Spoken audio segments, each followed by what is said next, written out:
Hello and welcome to Theoretical Project 2 of Group 4. I am Fahim Nafis with ID 171011171. In this project, we were tasked to make a line following robot implementing a PID controller. First, we need to modify the robot. Previously, we had two distance sensors which we used to avoid object collision. Now we need to add one more of the same sensor and point all of them to downwards, meaning the x-axis of the sensors will face the bottom of the robot to identify the line. Now we need to make a track. We can use Tinkercad website to make a 3D object which is our track. Select scribble, draw the track, drop down the height and select black as track color. Make sure to connect one end to other properly and export. And then import it to Weavers. We need to scale and place it properly.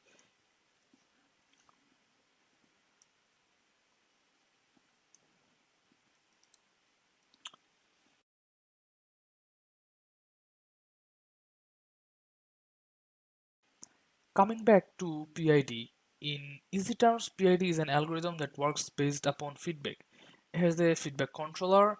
We give command input, the controller calculates what to do, and the actuator does it work based upon what the user has given. In order to achieve the goal, there may be external disturbance, and the error is calculated and sent via the sensor to controller to make modification of the instruction accordingly, thus reaching optimum goal.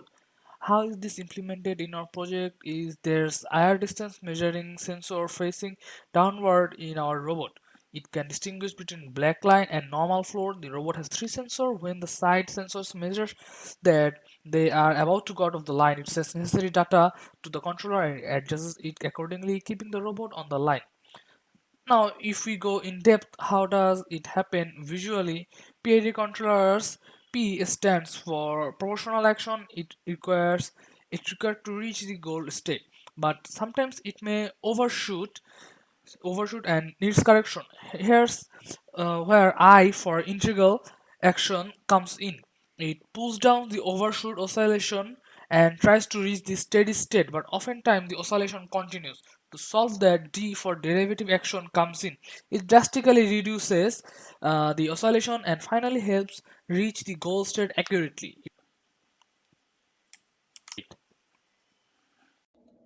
Assalamu alaikum respected faculty. My name is Mohammad Abu Ubaid Zishan. My ID is 18201214. I'll be explaining how the controller code works.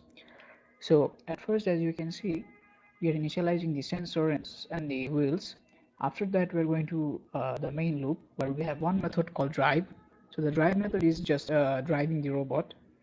And in the drive method, we are getting the value of the sensors and we are passing it to the PID method from where we are getting the balance variable. So using the balance, we are just setting the speed so that the robot stays on track.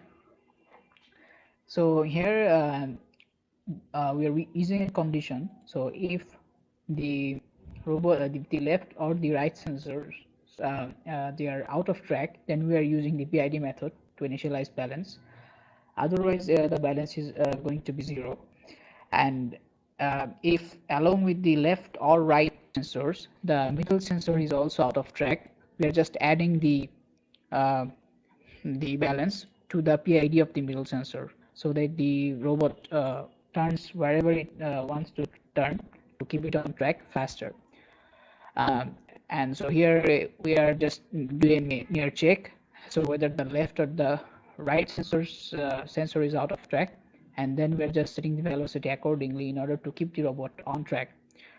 So if the robot is not out of track, so if this condition and this condition is not met, so then the robot will just keep going straight with max speed. So this is how the robot basically works. And let's come to the PID section. So in the in the proportion, integral and differential method, we are using the Kp constant set to 0.001 and the Ki to 0 and Kd to 0.01. So we have figured out these values through trial and error. So and here we are just use the PID method. We are just applying the algorithm. So here we are using proportional integral as error, and we are using the So we are using the proportional variable to errors, and the integral variable to error plus integral, and the differential variable to error minus the last error.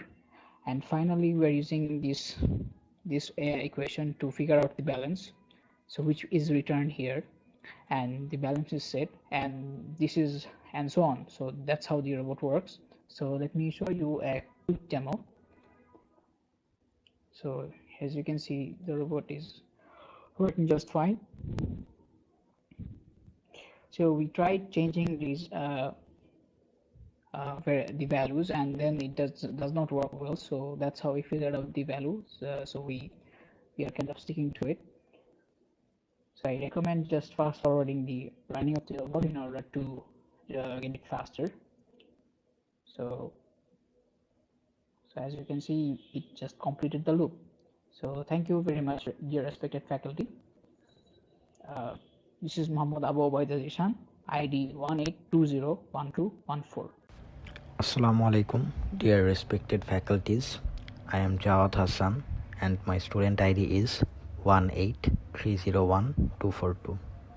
So, in our project, we had to make a line following robot using PID controller.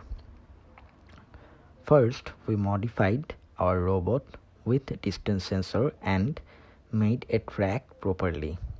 Our robot has 3 sensors so that it can prevent object collision. We used at least 3 left turns and 3 right turns in our track as mentioned in the guideline. After initializing the sensors and the wheel in our code, we have the method called drive, which is driving the robot mainly. This method mainly sets the speed of the robot and keeps it in the track. We are using PID controller because of its distinguishing feature of it, which is it has the ability to use the 3 control terms of proportional, integral and derivative influence on the controller output to apply accurate and optimal control. But that's not all. For each term, it corresponds to a constant Kp, Ki and Kd that must be adjusted so that the robot can follow a line without oscillating or slowing down or getting off the track. So that is why we used PID controller in our project.